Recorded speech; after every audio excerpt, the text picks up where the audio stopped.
Se você não viu a primeira parte dessa aula, dá uma olhadinha lá, depois vem aqui. Se você já viu, vamos dar sequência.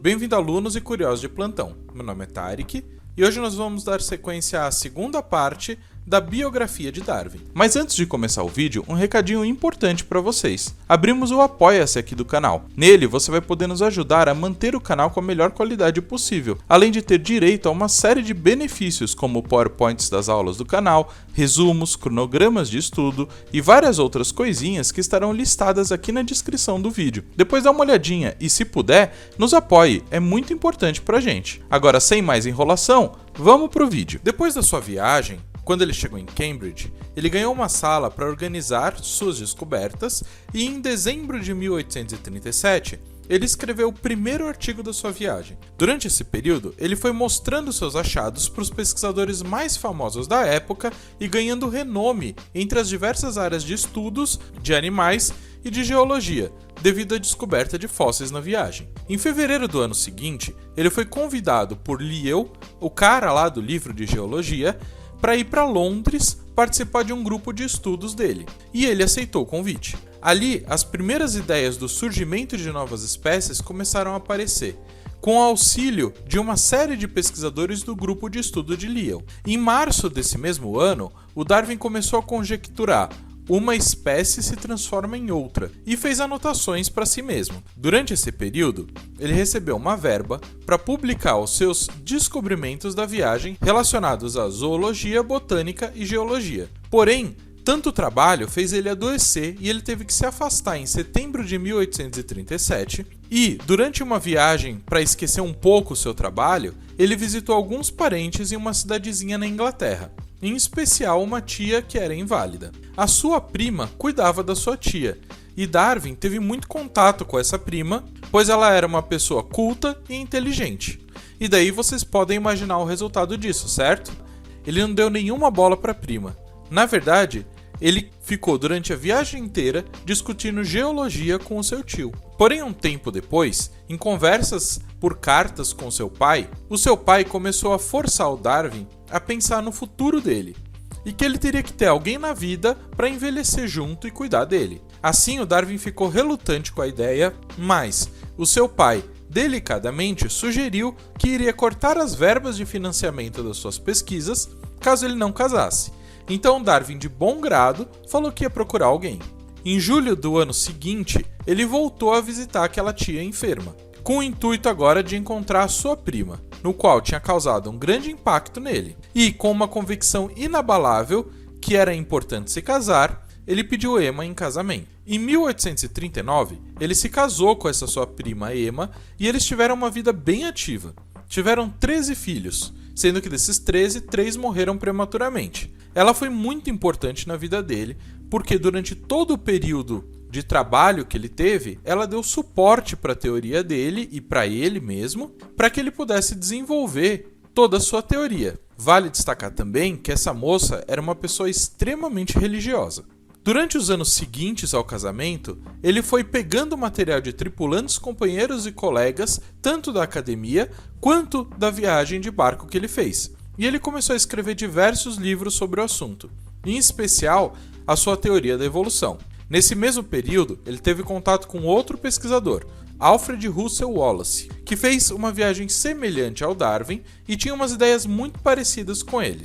A gente vai comentar desse cara num outro vídeo do canal. Em um momento delicado durante a sua carreira, devido a problemas de estômago, coração e dores de cabeça, que até hoje nunca foram diagnosticadas, ele procurou um médico para realizar um procedimento chamado hidroterapia. Uma de suas filhas, a Annie, adoeceu da mesma doença que o pai e passou por esses mesmos procedimentos de hidroterapia, mas ela acabou falecendo em 1851, o que fez o Darwin pensar que os seus problemas poderiam ser hereditários. Um de seus principais trabalhos foi desenvolvido com cracas, onde ele conseguiu observar homologia entre sexos e ambientes diferentes. Após todo esse período, ele acabou sendo premiado com uma medalha da Royal Society como um biólogo em 1854. E ele se tornou um membro da Linnean Society of London. E sim, esse nome se refere ao Linneu, que a gente comentou num outro vídeo. Tendo acesso a uma vasta biblioteca dessa sociedade,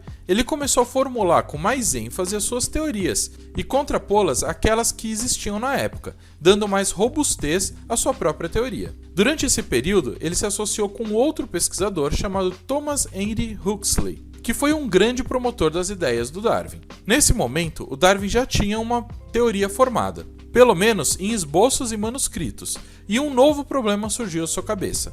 Como ele poderia divulgar o livro que desafiava praticamente tudo aquilo que a igreja da época falava sobre a vida? Quais seriam os impactos disso, de desafiar uma igreja, para ele e principalmente para sua família, para sua esposa? Em 1856, o Lyell estava lendo um livro do Russel Wallace, aquele cara que o Darwin se correspondia. E ele percebeu muita similaridade nos pensamentos do Wallace com as ideias do Darwin. Então, ele avisou o Darwin que era bom ele publicar logo o seu trabalho, porque tinha gente já trabalhando sobre o assunto. A rivalidade dos dois começava ali. Darwin e Wallace, que se correspondiam como companheiros, agora estavam em uma disputa velada para ver quem publicava primeiro e quem teria menos problemas no seu trabalho. E em julho de 1858, o Darwin recebeu uma carta do Wallace falando que esse havia chegado às mesmas conclusões que o Darwin e que estava prestes a publicar. No mesmo dia, o Darwin pegou essa carta, levou para o Lyell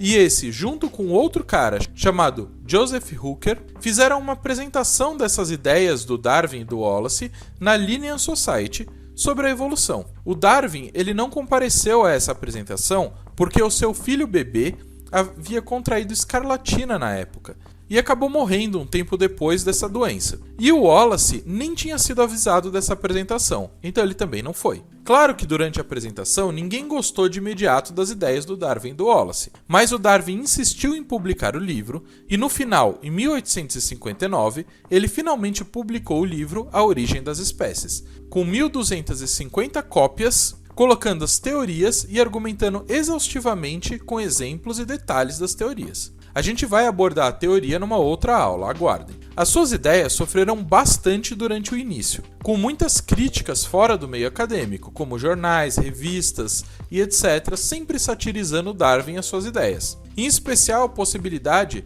de nós termos ancestrais comuns com os macacos, embora no seu livro não ficasse tão explícito assim. O Joseph Hooker e o Thomas Huxley foram ferrenhos defensores das ideias de Darwin na época, entrando em diversos debates públicos para defender a ideia do Darwin, que acabou cada vez mais ganhando notoriedade. Mas, depois de alguns anos, com outras publicações dando mais suporte às ideias de Darwin, em especial os livros de Lyell falando sobre a pré-história dos homens no meio científico, as ideias do Darwin começaram a ficar mais fortes e ele teve o seu trabalho ganhando cada vez mais força e se tornando o que a gente conhece hoje. Em 1882, o Darwin faleceu de problemas no coração. Na época, ele foi diagnosticado com falha no coração, mas existe uma teoria falando que ele poderia ter morrido por doença de Chagas.